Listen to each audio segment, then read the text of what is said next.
Good evening, good evening. I am Moist Weenus, and I am joined by my friend and colleague, the great Hari. Hari, how are you, sir? Doing fantastic. Hype for this game. How about yourself? Doing very well, thank you. So we have. Oh, I don't think I changed the title on my stream, but oh well, we'll get to it. We have a Division C West. We have Arrogant Nephalem versus Rush B. Uh, do you have any expectations? The first map that we're going to is BOE. Do you have any expectations from these teams on this map? Uh, Overall, it seems like these teams are coming into this very evenly matched as far as win-loss record goes so far in the season, but it hasn't been very long, so not some huge expectations, but I'm really looking forward to some even games here. Absolutely. As am I. All right. Well, I think we should probably get to it. I'm going to just check and see if these teams are ready. And we will be going to BOE. We're going to have Arrogant Nephilim on the left, red team, and we're going to have Rush B on the right as blue team. Okay. Here we go.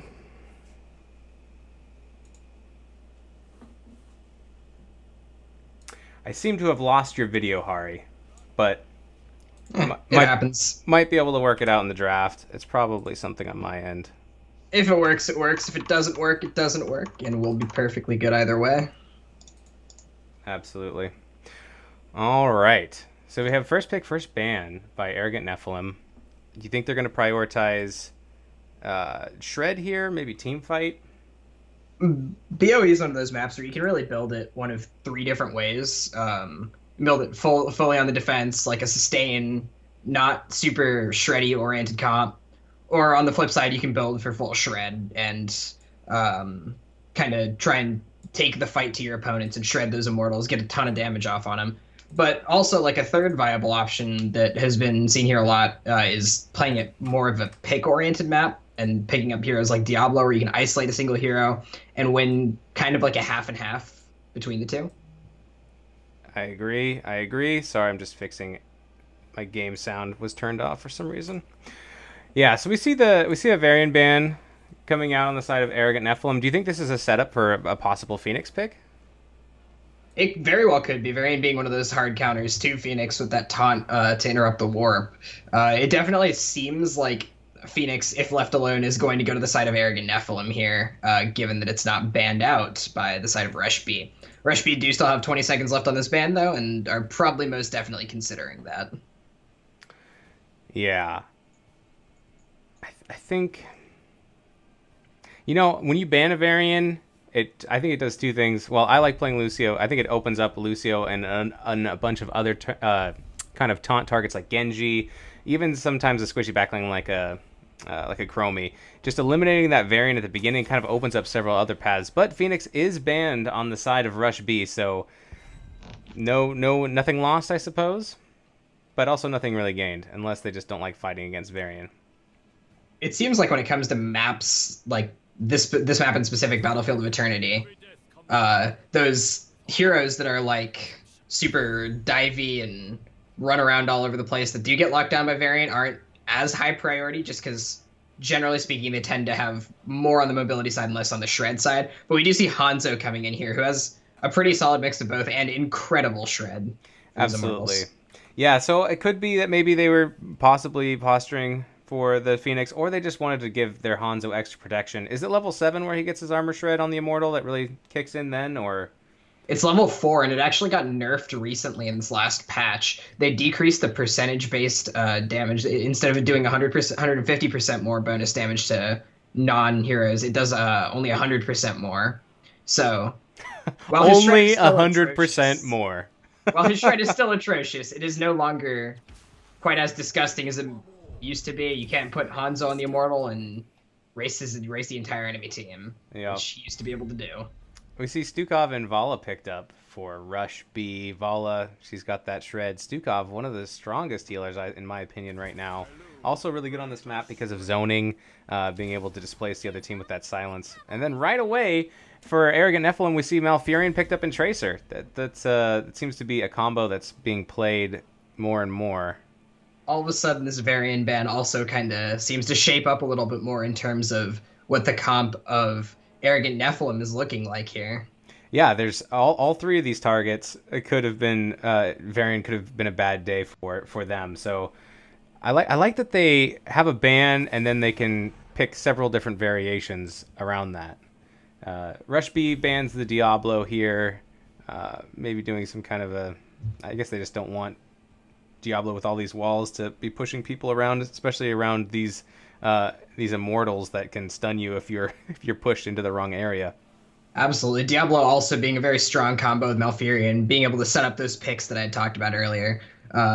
If you're leaning towards a pick oriented comp, Diablo with Malfurion is just definitely one of those classic combos we've seen from day one, where you flip somebody into the roots and all of a sudden they're locked down and dead forever.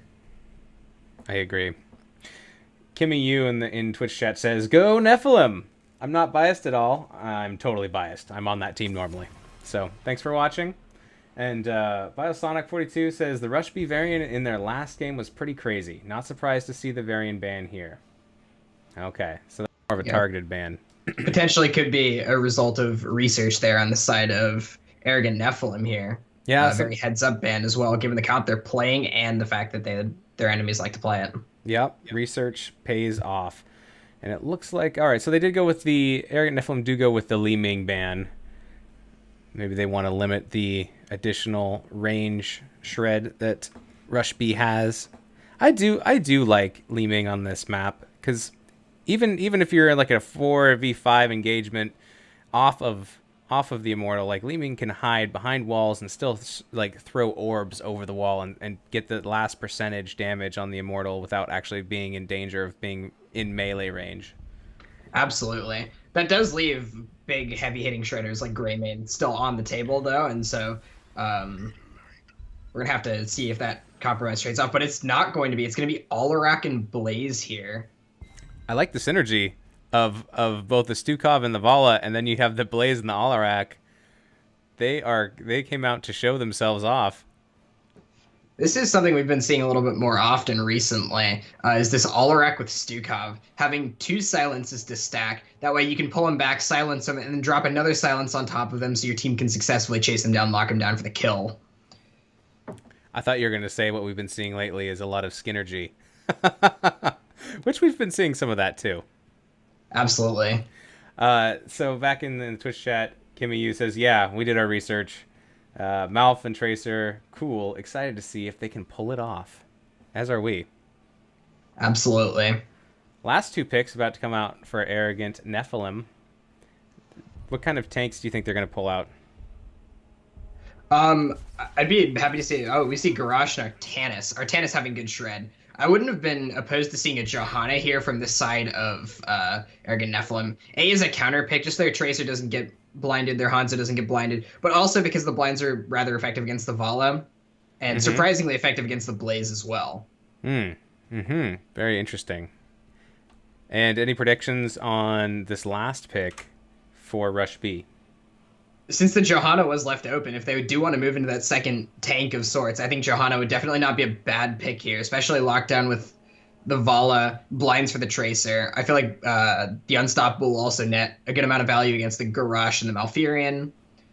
I think Johanna is the pickup I'd like to see here from the side of Rush B. Yeah, I think they're either going to pick up some form of CC, or because right now I think they're going to lose the shred for sure. So they're either going to pick something that can try to compete with that, like maybe a Greymane. They're already pretty melee heavy. I think they got to go team fight. I don't think they can win in shred. So I think something with CC. Another Murden. It is going to be Murden. All right. Another hardware. Escape. He does have that escape for the Garrosh throw. Unfortunately, Murden, he does not give him Unstoppable. They reverted that a long time ago, and he's kind of been secondary to some of the other tanks since then. But still a very strong pick. He has a crazy high health pool for such a small target. Definitely a strong pick here, I think. Yeah. Murden is just gonna jump around, try to mess people up on the Immortal, do his little dance, throw his little stun, get down tonight, and then jump out when he's all done. He's absolutely. I wonder though if how is he against Tracer? I mean, he's not bad, but he's not great either.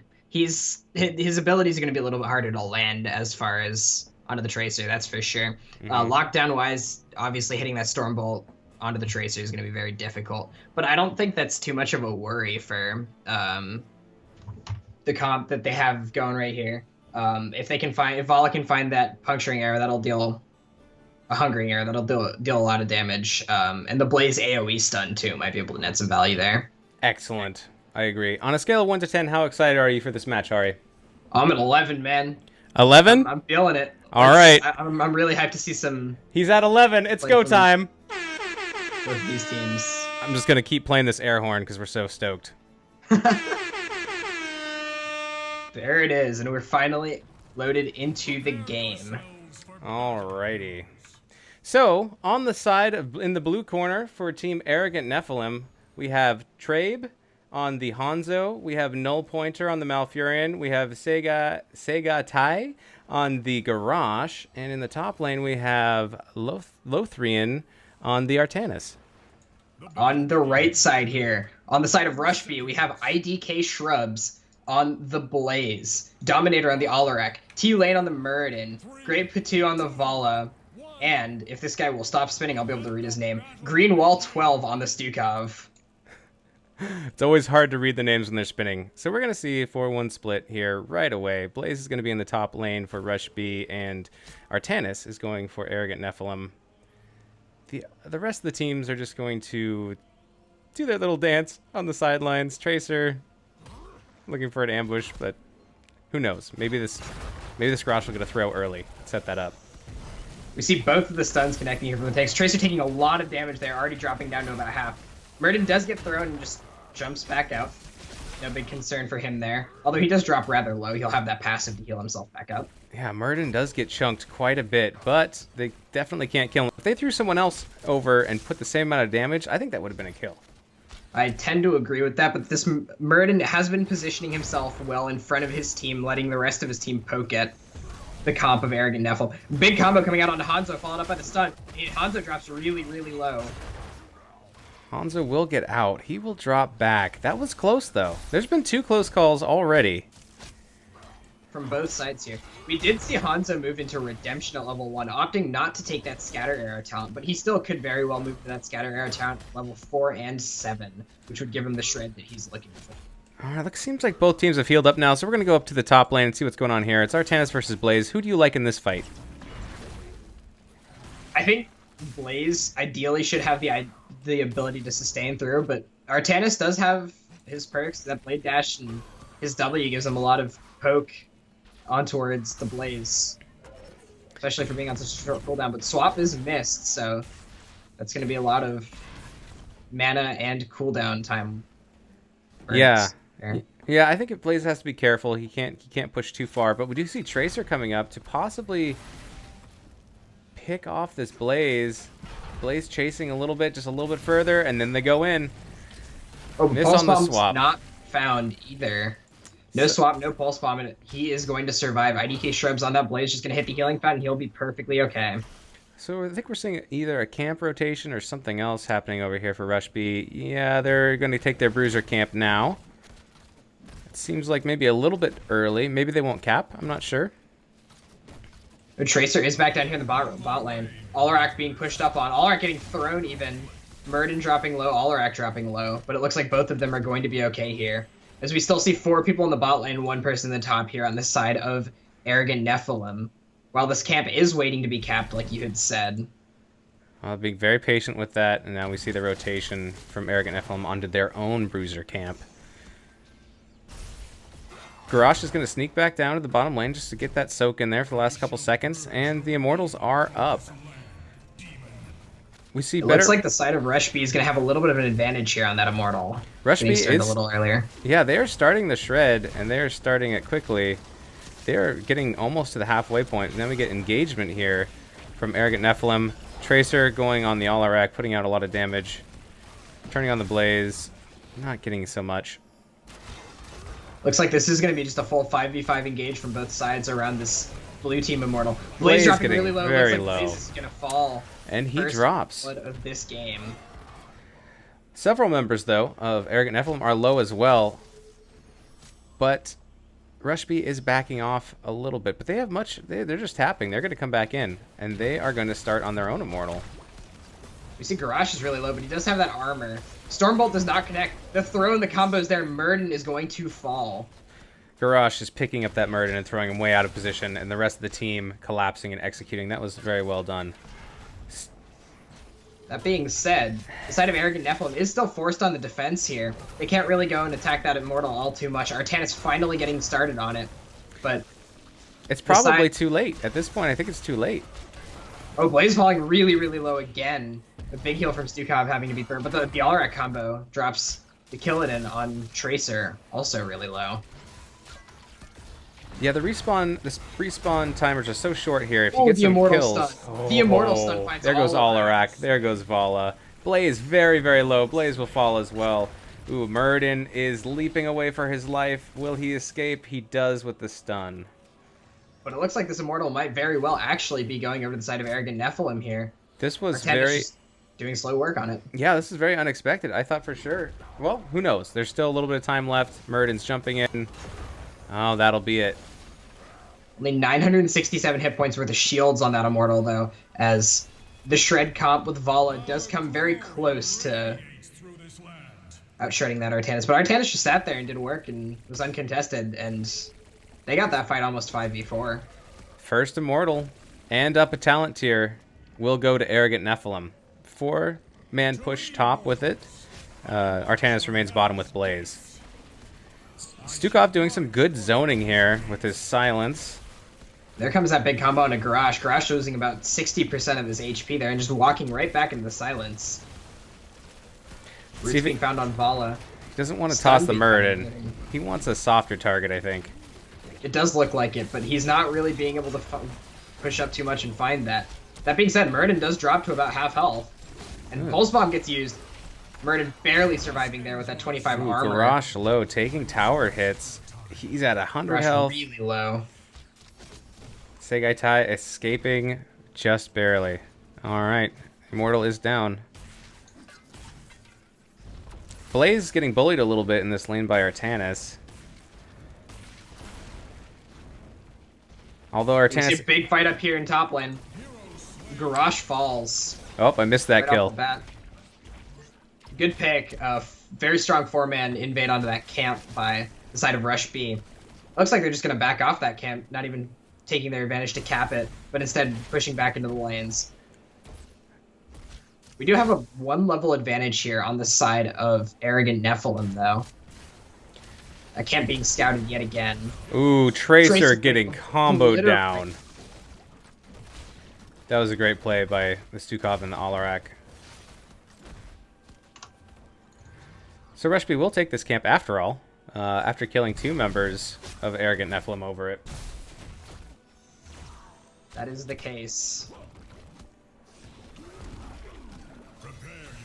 Alright, so the Immortal's going to be spawning in 26 seconds. Let's see if either team goes for their camps to push during this objective. Looks like they're already going to just push with the camp that's already up and try to maybe get some structure damage. I think they're going to back out of here instead of taking this fight. The 2-man combo coming out from Dominator over there. Trey below, but in no danger as Rush B decides that they want to set up early on this Immortal, and they do. They set up right on it. Being said, from the perspective here of Arrogant Nephalem, they don't really know where the rest of their team is, but they find him out real fast on that Immortal. Nephalem does have 10, and we see their ults. We have Dragon Arrow, Quantum Spike, Suppression Pulse, Twilight Dream, and Warlord's Challenge, and Murden gets picked. They need 10. Also used there. They need 10 not being picked up here on the side of Rushby is definitely very important, just by the fact that they can't even fight under their Immortal, yet alone try and race in the shred. But we see the halftime show getting really close to being forced here from the side of Rushby. And yet nobody is still split to those lanes to try and soak 10. Alarak finding Tracer in the bottom area underneath that Immortal. Quite the valiant fight without that heroic tier. And being down 4v5. Alright, so we see a big engage happening here. The taunt coming out onto Blaze. Not finding anyone else. Blind coming out from Artanis. The Blaze is getting low. The Artanis is very low, and he Artanis will is drop. Murden will drop as well. One for one though. Level 10 to level 9. Oh, that combo coming out from Alarak dropping other members really, really low as well. I don't think that Arrogant Nephalem can stay here right now. I think they need to back up. It seems very much like it. Malfurion going back and tapping the well for mana here. Garrosh doing the same for health. Although they let Hanzo just keep wailing on this Immortal, even though he has maybe like a quarter health left. Hanzo showing his true potential of being so dangerous. Trying to get some zone here from Blaze. Oh. Dragon's Arrows found on the Blaze. Very nice roots. Blaze finally dropping Bunker there. Treb escaping with 100 HP. Just barely escaping. Garrosh is in trouble. Blind coming out. The taunt also coming out here. Ooh. Oh, that healing from Stukov doing so much work there. That burst Meanwhile, heal. Burden just popped Avatar whacking on the back. And this Immortal, over all of this calamity, is going over to the side of Rush B. That was well played by Rush B. I did not think they were going to get that one, but they did. Down heroics, they were still able to take that fight 1-for-1. I think that's quite a testament to their play right there in that last fight. Seems like Teamfight is winning over Shred at this time, but as the Immortals get stronger and stronger, ooh, Garrosh very low, winning the Immortal I think will become more and more important. Absolutely. Those Immortals both having very low shielding when they start off pushing here. I think that's huge. Tracer getting taken down by the Alarak combo here. It's really proving potent. That double silence, how it really is able to lock down those mobility heroes like Tracer, and Hanzo can't jump out of it either. Yeah, Rush B retreating now. Could be seeing them look towards this camp down here potentially. We actually just see them off to stay in lanes, try and catch up. They're almost caught up on XP here. Only about a third of a level behind at this point. Knight725 says, they keep trying to push through the mid choke against Garrosh. It's really bad. It's hard to push through a Garrosh. It is very true. Garrosh has crazy control over the area that he's in with that throw, especially if his team is right behind him. Cavillatress. It looks like... Oh, sorry. Go ahead. It looks like that is the case, that the Garrosh does have his team behind him a lot of the time, and they're really able to capitalize on that throw. Oh, Garrosh getting pulled crazily out of position here, and he gets deleted. And that's exactly what Cavillatress is talking about. You have to use that silence on the Garrosh, and that's what they did in a big way. Absolutely. Those two silences coming down, locking down the Garrosh, definitely won them that little skirmish down there for sure. This opens up the camp from bottom, Siege Camp to Rush B. They'll pick this up without any contest. It looks like, yeah, Arrogant Nephalem are going to pick up their Bruiser Camp as well. I'd like to see from the side of Rush B here them make a move onto this fort before they go for the Immortal, but it looks like they're just going to walk straight up to the Immortal and get set up around there. That fort being just such a small sliver of help. Hopefully they're hoping the Khazar camp will take it out. And it looks like it won't, just because there's the side of Arrogant Nephalem here coming down to clear it. But because of that, they have a huge jumpstart on this Immortal, and they're going to force the halftime show while Arrogant Nephalem is cleaning up. Yeah, I think that's a very smart play. I'd also like to see them pick up their own Bruiser Camp right here during the switch off, but I don't think they will. Blaze comes down to join them, and they'll do a 5v5. As it turns out, a lot of the same heroes that shred these Immortals also do really well against these camps, so I feel like they very well could have picked up that camp right there, like you'd mentioned. It was we see a combo coming out on a Murden here. Murden getting taunted. Murden dropping very fast right there. And we do have a camp pushing in the bottom lane for Arrogant Nephalem, so this will continue to push while they do a stall out. There is no more halftime show here. And now that it's a 5v4, they're going to go in for the kill. Blaze very low. He's going to drop down. Artanis, Blind comes out. They're just zoning at this point. It looks like they're going to take this Immortal for themselves, the side of Arrogant Nephalem here. Taking it yet again a level lead. Hanzo proving his worth with this shred here. Let's take a look at his siege damage. 35,000. Not bad. Does siege damage show up for the Immortal, though? You know, actually, that's a good question. I don't believe it does. He does have the most hero damage, 48k, the most in the game so far, and you know that's quite a high number. For 13 minutes of the game, that is quite the high number. Hanzo is definitely one of the areas he excels, putting out that poke, and we see the combo coming out onto Garage here, and he's going to fall fast. This just seems to turn into a battle of who can burn down the enemy tank first, because those tanks are so big on making these plays for the rest of their team. Yeah, I think that Rush B feel that Garage is so annoying that they want to kill him first, just so they don't have to deal with him for the rest of the fight. Artanis is pushing bottom, getting extra XP, and the rest of Arrogant Nephalem, they back off of pushing with the Immortal as it goes down, and they're planning their next move now. There might be a contest over this top siege camp. Rush B is heading towards it. I'm not sure. Arrogant Nephalem might be looking for a gank on this Alarak. Alarak does have that escape, though. Oh. And he does not get swapped. That was a great ult. Great counter-strike coming out here from the side of Dominator. Dodging that swap so that he did not get pulled by it. That was very nice, very nice. The top camp does get picked up by Rush B. This might prompt a response here in the bottom lane. It looks like Arrogant Nephalem's going to grab that camp for themselves here, knowing that 4 members are up in that top lane. Yeah, and Rush B right here, not really sure what to do. I think it looks like they're coming bottom, but I don't think they're going to really be able to gank anything down here. That fort down in bot lane is very low. I would like to, again, see them make a play for that. Yeah, I think they're coming down here to at least just clear this camp, but we'll see if it leads to more. We see a big rotation here coming out from all 5 members of Arrogant Nephalem, coming in behind the members of Rush B here. The blind is out. The swap does not land. The throw, the counter strike. 2 members of Arrogant Nephalem. Tracer goes down. Alarak goes down. Garrosh goes down. It's an... Ooh, without Blaze there, it's 3v3, but Arrogant Nephalem are going to back off. They're going to lick their wounds and see what else they can do. But they do defend the fort. I guess like there's you mentioned, Blaze not being there, they did take that fight 4v5 and come out with a 2-4-1. That is a big win here on the side of Rush B. This should allow them to... Oh, it looks like they're gonna bush party instead of pushing with Blaze. Nope, they're also just setting up on the Immortal. So they're gonna get a fat head start on this Immortal, and they just start burning right away. Both teams actually looking pretty decently even here. Those numbers looking very, very close to the same. 16 here picked up for Hanzo. We're going to see that Giant Slayer instead of the standard piercing arrow. I think this is one of those better talent techs to deal with that front line that is Blaze and Muradin. Usually an almost unkillable front line that can now be stopped by that Giant Killer on Scatter Arrow. Huge blind on Rush B. That blind is going to cost them the Immortal there. That was an epic play.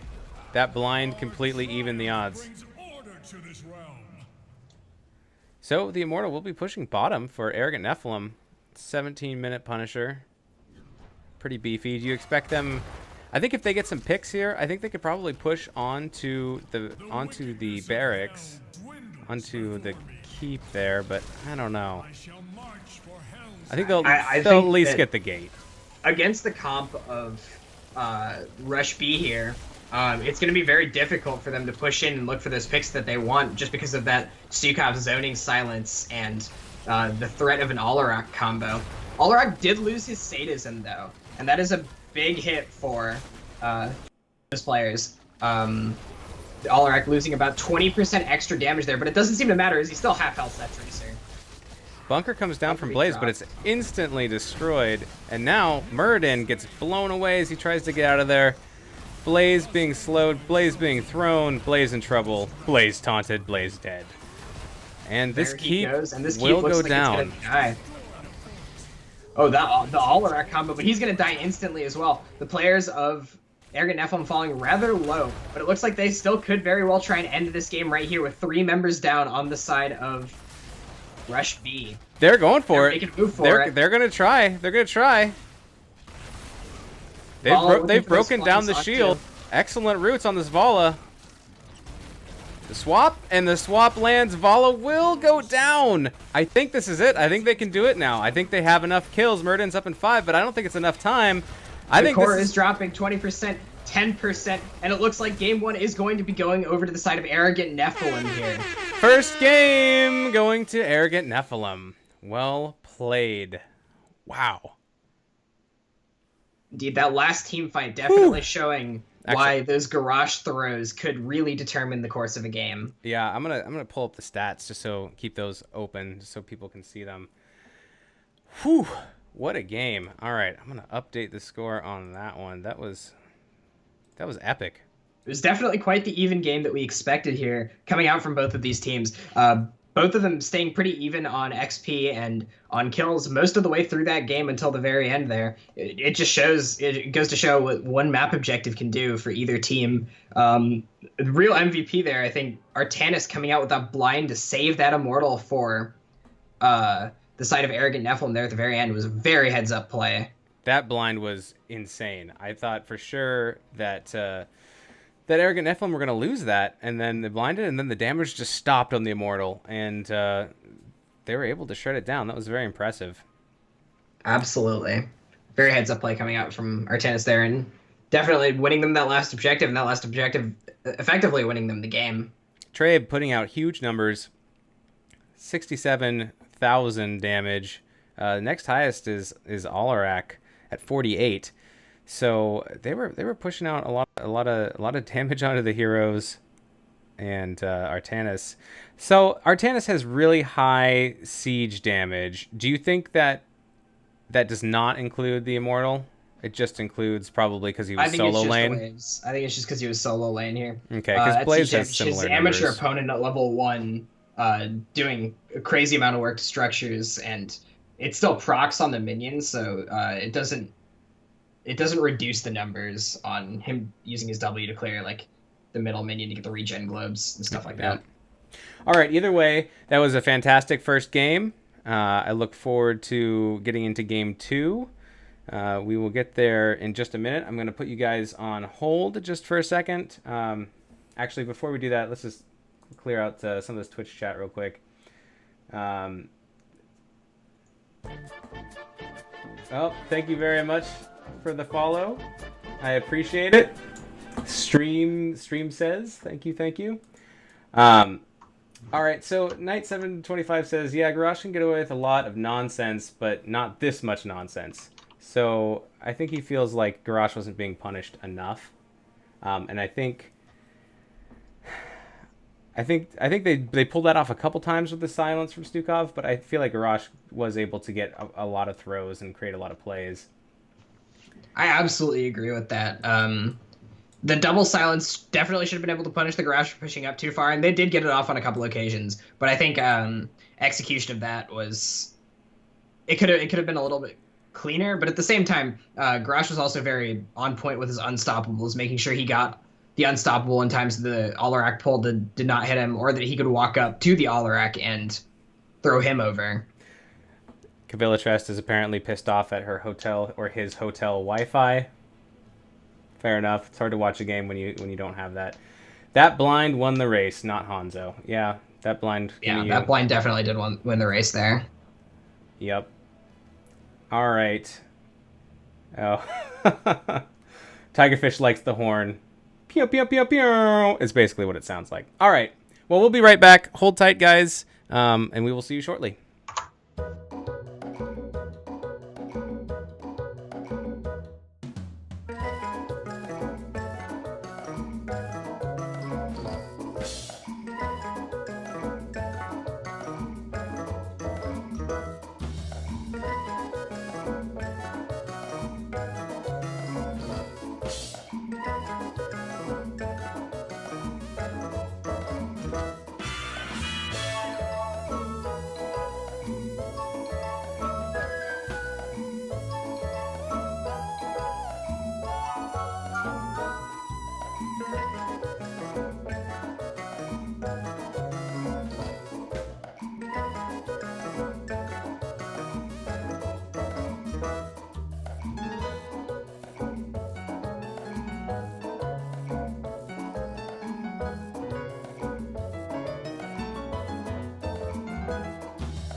The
way, if you're holding on for a Frozen reference, just let it go.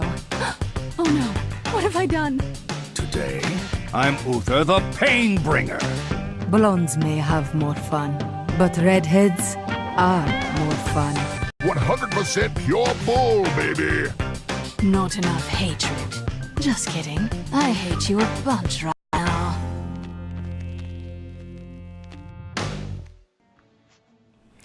Welcome back, ladies and gentlemen, and Attack Apache Helicopters, or whatever you identify as. I appreciate you joining us tonight. I am Moist Weenus, and I'm joined by the great Hari for Game 2 of Arrogant Nephalem versus Rush B, Div C West, NGS. What a game we had that in that last round. I liked the plays that we saw on both sides. I thought both teams played very well. It was a very exciting game. Even just thinking about it makes me want to put on my disco lights and play my air horn. So, Hari, question for you.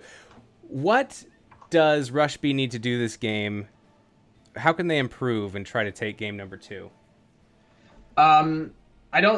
Firstly, I'm really impressed by the evenness we're seeing from both these teams. It was definitely very back and forth until the very end. I think a little bit more presence around the map would do Rush B a little bit of benefit, taking a little bit more advantage of those fights. Like when there's an instance last game where Rush B had the opportunity to take that bottom fort before going up to the Immortal phase. That would have put him a little bit ahead on XP and allowed them to hit that next talent tier spike a little bit sooner than their opponents. I think if they take options to capitalize like that put them ahead in the game a little bit earlier, they can kind of use that to snowball their lead a little bit further.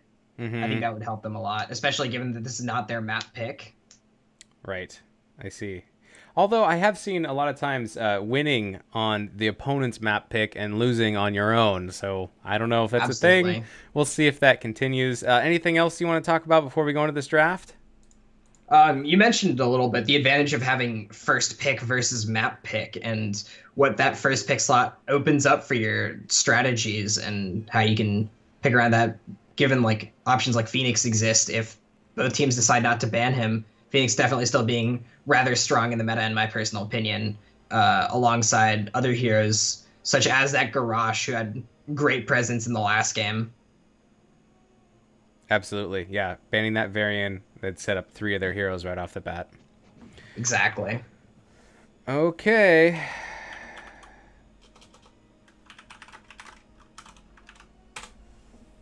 All right, well then here we go. We are going into draft. Make sure we're both set at where we need to be. And here we go for game 2. Hopefully no one has potatoes when we load in. It seemed like everybody's computer was fine last time, so... Absolutely. Should be good. All right, so we're going to see first ban and first pick this time by Rush B. So they have that advantage that I think that Arrogant Nephalem used very well. I'm interested to see if there's a strat here coming out from the side of Arrogant Nephilim for their map specifically. If they have an idea of what they'd like to play ahead of time on a more standard map, on a less standard map like this, that could potentially catch their opponents off guard. Hanzo being respect banned here, it looks like. Hanzo also just being a very strong hero. We'll call it a respect ban because that Hanzo did have great numbers and played very well positionally as well last game. I agree. They don't want to deal with the Hanzo. They ban him. They get rid of him. They have a chance. Oh, there's the variant ban again. I wonder if they're going to go into a similar comp for Arrogant Nephilim. But the Phoenix does make its way through the bans. Do you think it's going to get picked up here by Rush B? I don't know. It's hard to say. There is somewhat of a group up comp on, well, not a comp, but a group up situation on Volskaya where you're trying to control the point. I wonder if you could get a lot of value out of that on a Phoenix. Maybe they don't play Phoenix. Who knows? Both of those ults for Phoenix, as you scale into the mid game, definitely provide very good utility around that point area for both teams. And I think I'd be very curious as to see if one of these two teams would like to grab that and take advantage of it somehow.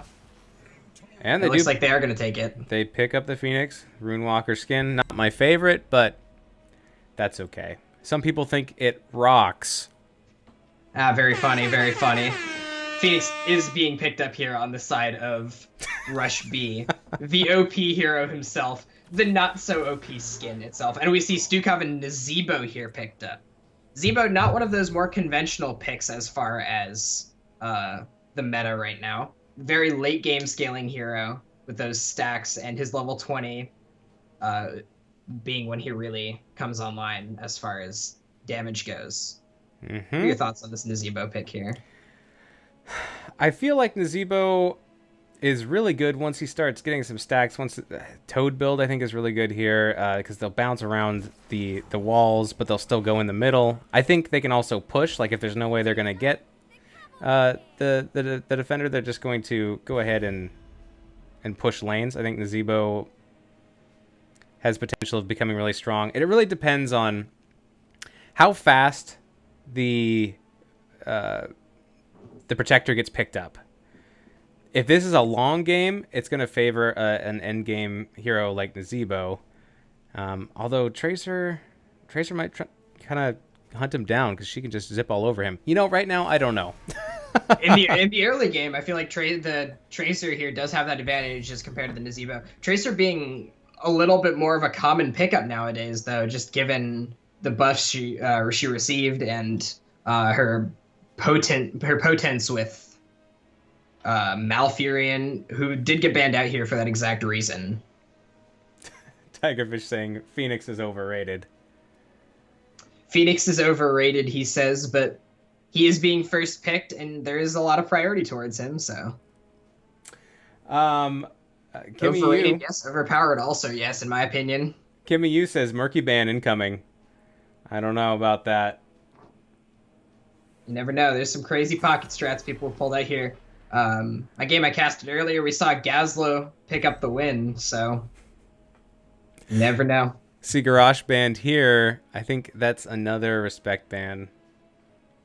Definitely Garrosh being also very strong of a tank in the meta, though, right now, so it's a strong ban, even regardless. And having seen the enemy team play it, just more incentive to ban it. Great Po2. We have a bad player, too. He's not here, though. We could swap. Just casual in-draft banter going on between both these teams here. Yeah, I wonder which member of their team he is taking a great Putu on. I don't know. Hard telling, not knowing. The chat memes continue. Phoenix is still good, often worth a first pick if you have someone to play him. I think if you don't have someone who can play him, I think that you're putting yourself in a little bit of a handicap situation. Oh, Blaze getting picked up. And ETC. Uh-oh. from. Classic combo here coming out from the side of Arrogant Nephalem. Do you think Blaze will be going combustion with Mosh? I've seen it, but I doubt it at the same time. I think Blaze Bunker is just such a potent tool for dealing with Phoenix ult, the Tracer Pulse Bomb. I think the bunker is just a little bit too good here to pass up.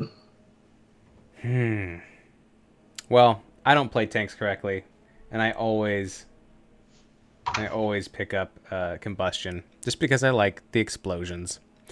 What kind of support do you think we're going to get picked up over here on the side of Rush B? Malfurion banned out. I think one of the next best options, since Stukov has also gone over to the enemy team, I think Lucio is very strong here if they pick up another tank, especially scaling into the late game. It's got to be a Lucio. There is that other tank. An Alex. But it is Alex Straza. Alex Straza coming out for the 2 tanks here is also great percent-based healing. And so I think that was a very smart pickup by them. She also has a great presence around those areas in which you have to fight over the control points, just due to that dragon form and being able to knock people around. Yeah, I like Johanna a lot as a tank, just because she's so damn hard to kill. I don't know if she's going to get a whole lot of blind damage or blind use here, value. Although, I mean, we still are going to see another assassin probably come out on the side of Arrogant Nephalem. But I don't know if maybe that will push them off from getting an auto attacker. It could also be a counter ban or to deny them from getting Johanna against a Tracer. I don't know. I would like to see a mage here to complement the Nazebo. They don't have if they pick up a mage, they wouldn't have a crazy amount of kill potential, but their lockdown with the Stukov and Nazebo would just set up a Kel'Thas, I feel like, very well. We're going to see Maiev just almost going through this entire draft without seeing anything, but also being able to set up a lot of these ETC and Blaze stuns, I feel like could be very effective. Yeah, they have a lot of displacement on the side of Arrogant Nephalem. A lot of zoning capability, too, with the zombie wall and the Stukov silence. This will be interesting. Whose draft do you like better? As of right now, I think I'm leaning towards the side of Rush B here, actually. I like the synergy we're getting with the Arthas and the Phoenix, being able to find potentially the famous combo that I've always hoped somebody will pull off, which is Syndra Gose into Planet Cracker, although I know my hopes and dreams are about to get shattered because neither of those are exactly the go-to ults for these heroes. I did see a 4-man mosh into Planet Cracker earlier today. I saw that one as well. That was one of the highlights of today's Heroes of the Storm playing, in my opinion. But you never know. You never know what you could see here. Even otherwise, the Arthas slows with the other ult. Just that's a lot of damage going out onto the enemy team, and they do have that level 10 through 19 advantage, really. Until Nazebo really comes online, I feel like the comp of Arrogant Nephalem is lacking a lot of the damage they require to close out their kills. Absolutely. All right, here we go. This is game 2, Arrogant Nephalem versus Rush B. This is Div C West, game 2. On the left side, in the blue corner for Team Arrogant Nephalem, we have Null Pointer on the Stukov. We have Tai on the Blaze. We have Dakilidin on the Maiev. We have Lothrian on the ETC. And we have Treb on the Nazebo. On the opposite side, we have Dominator on the Arthas, Great Patu on the Alex Straza, T-Lane on Phoenix, IDK Shrubs on Tracer, and Johanna being played by Greenwell 12. Some role swapping going on here from the side of Rush B. Some sprays coming out in the very beginning. Very playful. Could be deadly if they get caught spraying. It's like a homeless man outside of a bar. We see some big silence going out into the Arthas. Arthas taking a lot of damage and getting tethered. But he doesn't care. He's thick. He's slowing everybody, and he just walks away. And this is exactly, I feel like, what the problem the Nephalem are going to run into pretty much all game long here, is just this lack of damage that they're going to find themselves with, especially in this Alex Straza healing. IDK Shrubs is just kind of molesting this Blaze a little bit. Just a little tickles, little tickle tackles. Bottom. Blaze does have that disadvantage of having a mana bar and having to go through that mana bar rather quickly, being in that solo lane. Yeah, he will also be able to heal him up, but it looks like Phoenix is going to come down and try to slow him up a little bit. Oh, that was a good body block. Miss with the bomb, and Blaze will get away. It's a nice try, Tracer though. does fall rather low here, though. Phoenix is probably going to be taking over that lane for the time being. Blaze also about half health, but making sure he stands in that fire to make his health regen faster. Arthas up here falling really low too, though.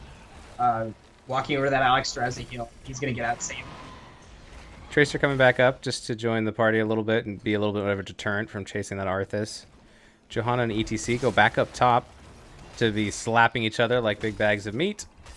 They're going to go play Arthas Slap here. the Meat It for a while. Arthas and Alexstrasza both stacking quests. Arthas hitting his W, and Alexstrasza with that regen globe quest. So we're going to see her probably roaming around here a little bit, trying to get those regen globes. They've swapped out Tracer in the bottom lane and put down the Phoenix.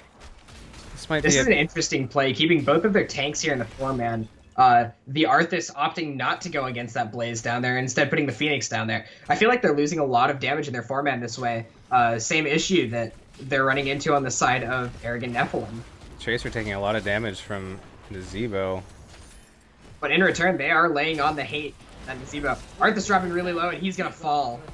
That was a good slide in by ETC to secure that kill, and a great zombie wall. It looks like Phoenix, though, is pushing Blaze all the way back.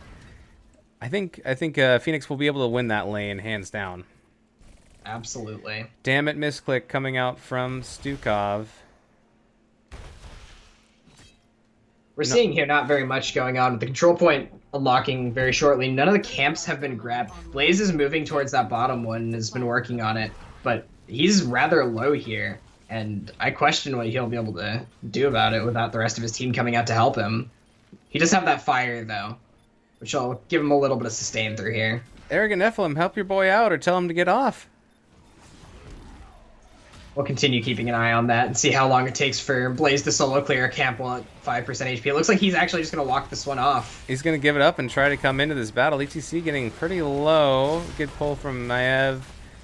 ETC dropping really low. 7 and it looks like hit he's going points, to go he's down. down. There we go. Nazebo also really low. Although several members from Rush B are low as well. Hopefully they can heal up from Alexstrasza. Alexstrasza heal doing crazy work here. The 1-for-nothing trade going into the favor of Rush B here. And then controlling this point for a little bit longer. And also splitting to the lanes to get some of that soak. I really like this play from Rush B, sending up that Johanna to soak top. But at the same time, they're leaving a half-health Arthas here on the point, who will get healed up by the Alexstrasza. But mana bars are looking a little iffy here on the side of the Alexstrasza in specific. But here comes Johanna. Johanna's back down here to fight this 5v5. We see all 5 of the members from both teams here on this control point. Dragon pop by They're dropping really Alexstrasza. low. A lot of damage Is he coming gonna out. die? The power slide lands onto the Tracer. She is not going to be able to get that kill onto the Nazebo. Nazebo being forced to back here, but Blaze falling instead. That was a huge fight. But Rush B remains victorious on the point. They get to keep the Protector, and they throw Phoenix and Johanna inside. They're going to go straight to top lane. They want to clear out this gate, this wall, these structures here, because the next Protector will be spawning top, and so they don't want to give Arrogant Nephalem any kind of a defensible position in this top lane.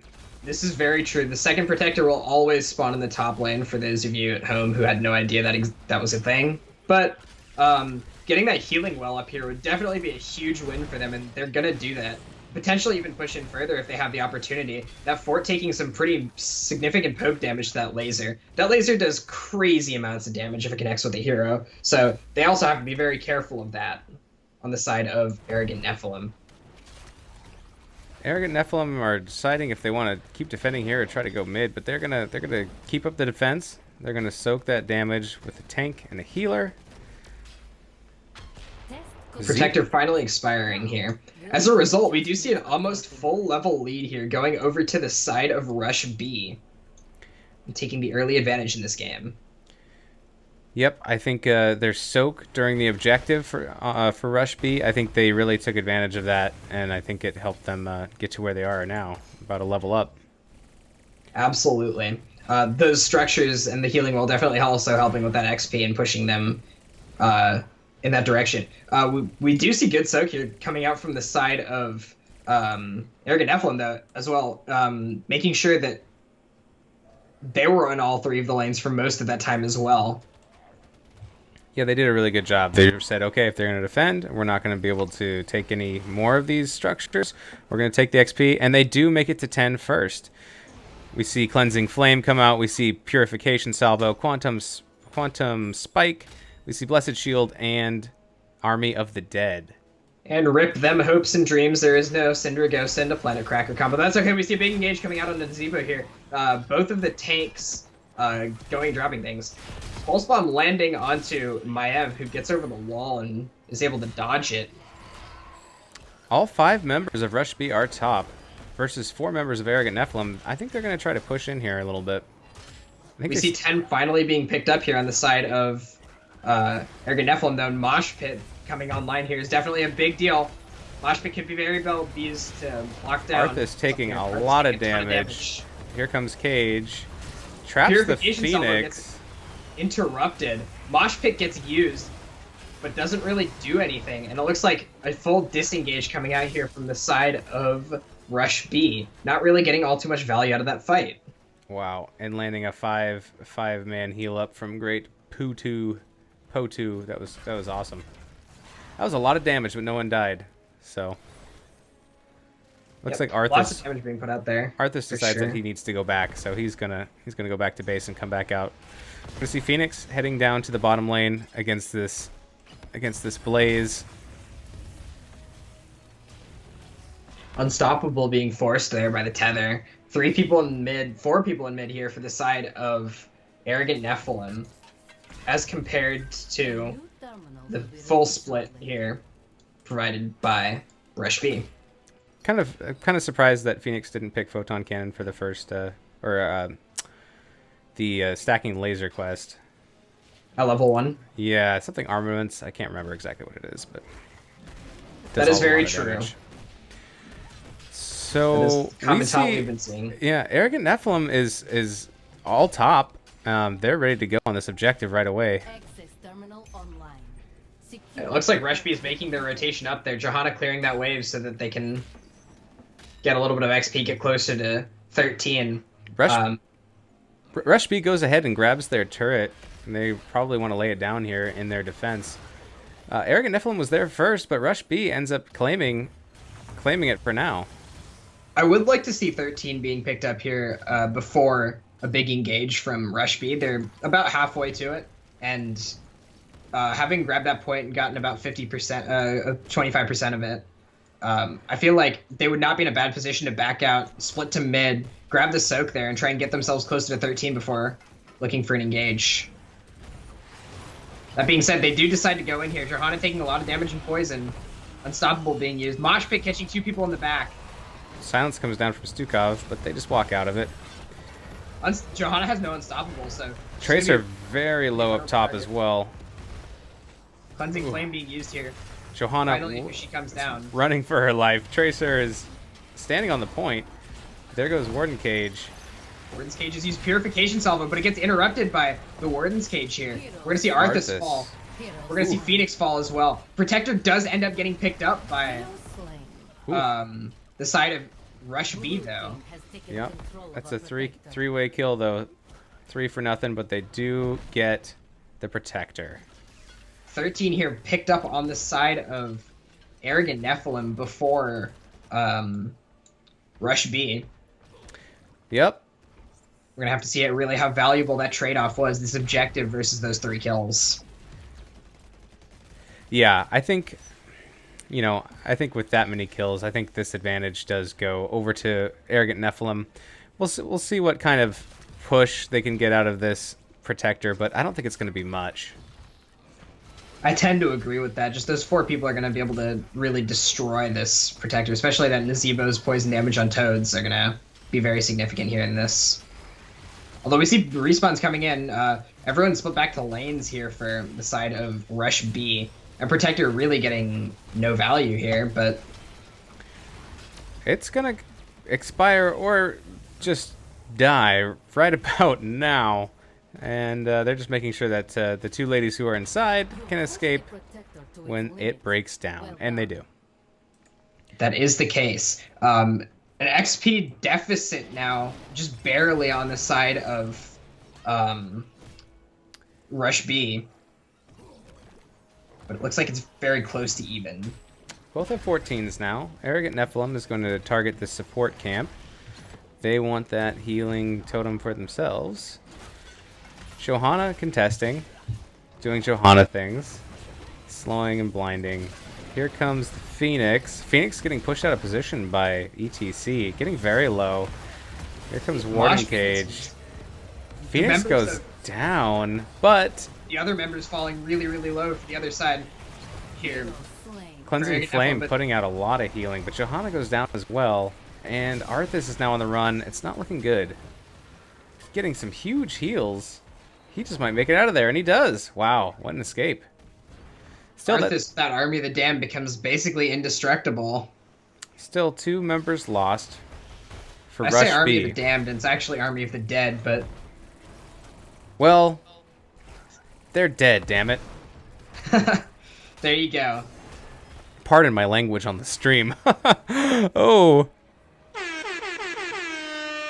And the confusion was real there for a moment. But we do see that cooldown being, once again, on cooldown for Arthas. But he's going to live, and it basically makes him indestructible while he's got it going. Very hard to kill him. All right, so the members of Rush B are going to take their siege camp now. Get some more lane pressure pushing in the top lane. You know, we haven't lost any forts yet. Not a single fort has gone down. This is very true. Very little pushing power here with this objective, just because of how many kills have gone over to either side. Arthur's being found out. He does not have that Army of the Damned this time. He is not going to make it out of there alive. Purification Salvo gets interrupted yet again. I don't think Phoenix has gotten off a single cast of it. Yeah, it's targeting that and interrupting it is can make a huge difference, and they've been doing a really good job, Arrogant Nephalem, on not letting those missiles get off. Kill count 7-2 in favor of Arrogant Nephalem. Even talent tier at 16. The objective will unlock in 25 seconds. I do feel that if Rush B finds that combo they're looking for at level 10 here, that just locking down a couple people that Arthas slow, especially with the level 4 talent coming in here from Arthas that I didn't mention earlier, but when you do, after damaging enemies with Frozen Tempest for 150 times, that slow lingers for an extra 1.5 seconds onto the target. So that Phoenix lock-on and missile will do crazy damage to anyone Arthas has hit within that team fight. There's a little bit of synergy then with slowed targets. Absolutely, the extra damage coming in there from Phoenix on that. Nazebo at 188 stacks. If this game goes any longer, just stalling either way, it looks like Arrogant Nephalem are getting closer to what they want in that level 20 power spike. We have 2 turrets for Rush B, just waiting to go down. Giggity. But so far there's a 48% upload speed already for Arrogant Nephalem. Let's see if they can hold on to it. They also have a turret. They're going to go ahead and drop it now. Tracer jumping in. ETC taking a lot of damage. We see this Duke here used pretty early. Actually, that opens up a lot of Phoenix's room to go in and drop down his Purification Salvo. Just due to the fact that that's one of those biggest interrupts on towards that Phoenix and his ult. I'm not sure exactly what I just saw. I saw Arrogant Nephalem just all rotate out and Rush B all rotate in. It was like they're dancing on the dance floor and it was their turn to switch. Very clean disengage there from Arrogant Nephalem. As they proceed to go back in here, Pulse Bomb getting used on towards the Tracer. Recall also getting used. Bunker going down. Bunker's just going to sit there in the back in case anyone needs to get out. Both of the turrets dropped and burnt through by Arrogant Nephalem. If Arrogant Nephalem want to take this point back, they're going to have to do something. Tracer separated from the rest of her team. Tracer's sitting back there onto the Stukov, though. Stukov trying to give her the fat arm, but she doesn't want to have anything to do with it. Taking a lot of damage on Arthas. Ooh. The Zebo at this stage in the game is basically a tank here.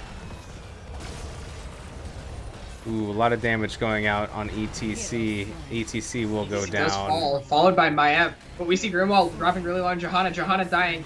But it is going to be a 4 members. Here at this point. It's 5 a 5 members. There's the team wipe going. It's a team wipe of Rush B. Wow. They get exactly what they were looking for there with that one. Definitely winning that fight before that level 20 power spike comes in, and that's a huge win for them. How far do they get with this protector? That protector has crazy push power and does crazy amounts of damage. I think they could get a keep here. I think they could absolutely push in and get a keep. Yeah, it looks like Protector pushing independently from the other 2 members of the team, though. Rest of Rush B, I guess there's only 2 alive who are not in the protector. They're soaking and they're pushing other lanes. Looks like the protector's going to come. Use this advantage to get 20. Protector... They might very easily be able to get 20 here. Yeah, protector will come mid and they'll keep working on the siege damage, try to get this fort as well. But it looks like they don't want to pressure on the keep at all. Johanna is They're just going to be content with all 3 of those forts. All of the members of Arrogant Nephalem respawning here. 20 being picked up here. From no structures down to 3 structures, half your structures down. That's a big play. That is a very big win in favor of Rush B here. We're going to see him continue to push on here. That Protector still has 30 seconds and about 60% of its health left. We could very well still see a keep play coming in here from Rush B, as they do have that poke and damage required to put onto the keep. Arrogant Nephalem have to be careful here not to get picked. That will... They're fighting 3-man here to try and overcome that talent deficit. They have Maev in the top lane, ETC and coming around just now. That keep dropping to about half HP before the Protector decides to back out with only 2 seconds left on it. It's a very interesting call. They really want 20. It seems like they prefer 20 over saving their keep, but they soak and they save their keep. They do manage to get out with that keep intact, although it's about half health. So if Arrogant Nephalem does find an opportunity, I expect to see them go back in on that keep and try and take it before level 20 power spike comes in here. We see an aggressive camp invade coming here from Johanna onto Maev. Dekilinen getting blessed shielded. A lot of abilities being used there, but Maev is going to make it out. Yeah, that teleport really coming in handy.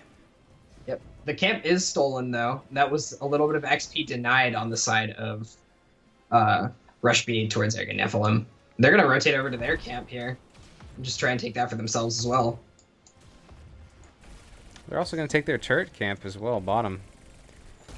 So this seems to be a little bit of a lull with not quite a lot to do. Both teams are at 20, 21.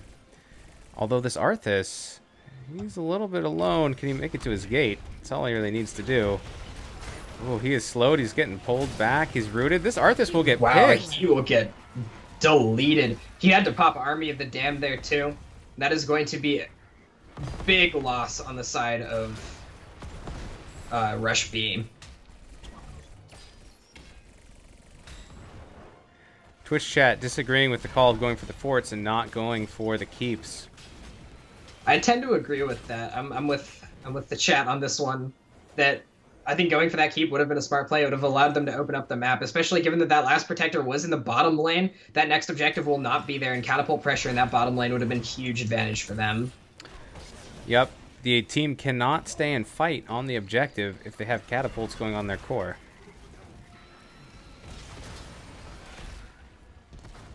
See many a team falling victim to that one. So Arthas still has about 10 seconds before he's back up. Rush B just trying to defend at this point. See if the poison damage here coming in from Nazebo. Nazebo has 6,100 health as compared to the 4,700 health of ETC. Nazebo literally becoming a tank in this late game. 239 stacks. He has more health than literally anybody else in this game than Nazebo does. Well, this is a Nazebo we're talking about at level 20. Let a Zebo stack, they say. And if they said that, I'd be mildly surprised. But moving on. They're on We the are other looking at team. the next objective, spawning here in mid. I'm still just kind of baffled, honestly, that Nazeebo has 6,300 health. That's a lot of health. Terminal activated. The They're objective literally is playing up. a third tank. The objective's up, and Rush B rushes in. They were going to hold it first. Arrogant Nephalem pick up this turret. Nazebo trying to get some Fortunately frogs for Rush in B, here. this is control point A, but it looks like we're seeing another engage here coming in from Arrogant Nephalem. Johanna, if you look at her position behind the rest of their team, a 1 flailing swipe charge, 2 flailing swipe charges getting dropped, Johanna getting zoned off, being forced to pop unstoppable and everything. We see here the fight breaking out on 2 very different sides. Blaze dropping pretty low, but at the cost of Shrubs also dropping low on that Tracer. Johanna's still behind the rest of their team. Tracer so low, she's got to back off now. Johanna is back up health-wise, and she's looking like she wants to go in. She's back in that bush again. It looks like Maev is going to look towards her, using that teleport, but not finding anything else. The side of Rush B moving up towards that support camp, trying to take whatever advantage they can here before they need to re-engage. I think this was a very smart play given how low the control percentage was. But we also see the fortification camp here getting picked up on the side of Arrogant Nephalem. That's another turret to put down. Big silence by Stukov. We have Maev getting really very low on low. Maev dropping really, really is low. gonna He finally pass. falls on Maev right there. Bunker down, which ETC jumps into. He's getting low. He's running away. He's going to be chased. He's going to pull. ETC is going to Oh, be he up does here. pull off a mosh, but it is not going to happen, and he falls as well. Blaze in trouble as he's getting also being chased chased here. He's gonna fall. This is 3 for nothing here in the favor of Rush B. These are very large respawn timers. I think I need to see them go for the keep. I think they need to take this keep right here. they're going to go ahead and push top keep. Oh, no, they're going for the camp. Okay, they're going to leave Johanna on the point, and they're going to push with the protector when it comes up, hopefully.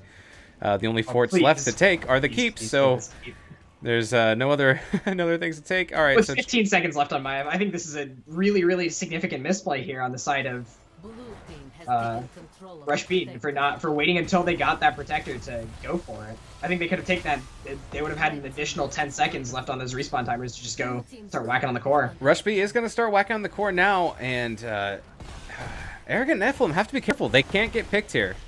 The respawn timers are too long. This protector, I don't know if they even stand a chance here. The protector just does too much damage at this stage of the game. We're looking at a 24-minute protector. Even Nazeebo can't really do anything about it. This should be the game going in favor of Rush B, splitting the series on their opponent's map. Well What played. a game. Well played indeed. Wow. Whew. Great games. Great games played by both teams. Actually, I'm gonna leave those stats up there. Wow. I don't really have much to say. I mean, Zebo pulled out so much damage. He was thick as all hell at the end of the game. But it wasn't enough. It definitely was not enough there at the end, and as that protector, that map objective just barrels through whatever it wants and takes whatever it wants, and all of a sudden the game is in your hands with one weird team fight. Yeah, it's a little bit deceptive because you're like, when you play the first couple protectors, you're like, oh, okay, yeah, they got like a tower, they got like part of the wall. But then like when you get 24 minutes in, 20 minutes in, that laser beam at 20 minutes, I believe the statistic was it did 1,500 damage to heroes. it is insano. Well, do you feel like doing an interview tonight?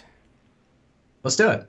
Okay, let me see if let's see, we're going to be pulling in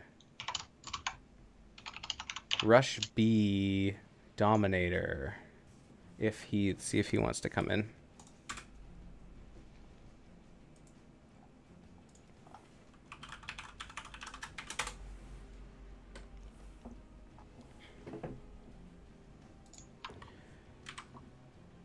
Whew, what a game. What a game indeed. There were some crazy things about that map and about that overall that game that things seem to both like line up and work as far as team fights go. Like how well Phoenix was getting interrupted by Stukov in all the engages up till the very end, but also like how the Rush B found a way to play around that, and in the second to last team fight on that bottom point where Phoenix was able to find that 3-man scanner sweep and absolutely just obliterate the side of Arrogant Nephalem was absolutely beautiful. What a series, what a set. Hari, would you mind joining us here in Lobby 1? We're in the Discord. Hello, Dominator. Hello. Very, very well played set and series. You guys were so much fun to watch. We have a couple questions for you, if you don't mind. Yeah, sure. Absolutely. What were you guys thinking at the end of Game 1 going into Game 2? It seems like you guys turned some things around or maybe tried something different. Or what do you think changed between Game 1 and Game 2 for you guys? I think in Game 1, we kind of got countered in draft pretty hard with what we wanted to do, and it put us on the back foot. And, it took us a little while to really recover. So after the end of Game 1, we took a step back. We addressed some of the issues in our macro and micro play. And then in Game 2, we just came out swinging full force. I like it. Yeah, that was great. That was a lot of fun. Were you guys worried about any of the heroes in particular Game 2 on the side of Arrogant Nephalem? I think going into draft, we were most worried about their Hanzo. He did an awesome job in Game 1, just dealing out a lot of damage, and it was really hard to get to him. But once we got through draft, we were pretty confident. The only hero that really rose a concern was Nazebo and getting stacks at level 20. Luckily, we were able to, punch through it with some Joanna shielding, which really helped mitigate that poison damage. And, just a lot of really close team fights, and we ended up on top. I see that you guys banned the second game. You banned the Hanzo. You banned the Garrosh. These are heroes that you just didn't want to deal with in Game 2, right? Yeah, it was something that we kind of struggle with as a team. And we're always practicing to get better. But, if we can take an opportunity to completely eliminate them from the picture, we'll absolutely take that. Awesome. Hari, do you have any questions? I do. We saw from both games that Varian was banned first against you guys twice in a row. Is this like something you anticipated them doing? It's not really a meta ban, so I'd assume it was like some kind of target. And were you guys frustrated by it, or how'd you guys play around that? Yeah, it was definitely a target ban. We had some serious success with that in week 1. It carried us to 2 out of our 3 victories. So it's not that surprising that they did their research and came to us fully knowing what we were capable of. And respect the bans. I appreciate it. We'll keep working on it. And if some other team decides to let it through, we'd love to show it off. Absolutely. Secondly, middle of Game 2, while you guys were on Volskaya Foundry, and the Phoenix ults, they just weren't clicking. How did you guys address that, or did you guys address that? Was that ever like a big issue for you guys? Yeah, those early team fights, the Stukov Silence, ETC Moshes, they just had a lot of disrupts for that salvo coming out from Phoenix. So we really addressed that in the later team fights, and I think it was evident because we did end up being able to peel for the Phoenix, so he could get his salvo off, and I think it was a major turn in the game. I noticed that once the salvo went off, it really did seem to turn those team fights in your guys' favor, just because of how much damage it deals with that Arthas sitting on those enemies. So that was a great adjustment. Were you guys planning on playing Phoenix going into either of these games? Is Phoenix a hero that you guys have in your pocket? I mean, just looking at these numbers at the end of the screen, it looks like yes, but is that something that you're hoping to play tonight? Phoenix we usually use as a pub stomper in quick match. We don't pull him out in ranked gameplay too often, but if they let him go through draft, we thought, well, we need a good damage dealer, and if he's on the table and they ban Varian, why not pick him up? Very true. Varian is one of those harder counters too. Phoenix being able to taunt him out of the warp. It's good. That's a good call. Is there anything else you can tell us or is there any shout outs that you have for any teammates or anything like that? Yeah, I would like to thank all of my teammates, sticking through that first game. I know we were coming out a little demoralized, but we really showed perseverance, and we pulled through and, came out with that win number 1. And as always, thanks to all of our supporters who are watching this stream right now. We really appreciate everything you do for us. Awesome. All right. Well, thank you so much for letting us cast you guys. And we look forward to watching you guys in the future, and hope that you enjoy the rest of the season. Maybe, I'm sure we're actually probably going to play you at some point too. So we'll see you then, if not sooner. Oh, you're doing that early scouting scouting. for sure. Yeah. We did very much enjoy getting to cast your game, though. It was definitely a blast to see those 2 games. Yeah, thanks very much for casting. You betcha. All right, sir. Thank you so much. Have a great evening. Thanks, you too. All right, I'm hopping out of here. Excellent. All right, do you have any closing thoughts, Hari, on these matches? Anything that you want to give a shout out to? I'd like to say my expectations were absolutely met by that last match. We got the even games we were looking for, and a little bit more insight into that whole first pick versus map pick kind of thing, where one team wins on the map they have first pick versus the map that they actually did pick. And I thought that was really interesting. Yeah, it just seems to be, it seems to be a lot of value in having first ban, first pick. Absolutely. So, anyways, you can find Hari on Twitch at twitch.tv/thegreathari. Is there anything else anywhere else that you want people to know where to find you at? Not particularly, no. Your home address, maybe your social security number, your phone number. All right. Bet. You can find me on either here right now at twitch.tv/moistweenus or on Twitter at moistweenus, or you can just yell at me at Discord if you're part of the NGS community. We want to thank everybody that is a Patreon for NGS. If you're able to do so financially, it could be $1, it could be more. If you can afford it and feel like supporting the cause, please go ahead and do that. But I think that's going to do it for myself. Thank you, Hari, so much for joining me. I really appreciate it. It's always a lot of fun to work with someone else co-casting and someone as knowledgeable as yourself. As always. We're in good hands. It's always a blast to cast with the Moist Weenus himself. All right, guys. Well, stay moist, and I'm going to play my air horn one more time just because I haven't played it enough. Okay, that's enough. Good night, everybody. We are out of here.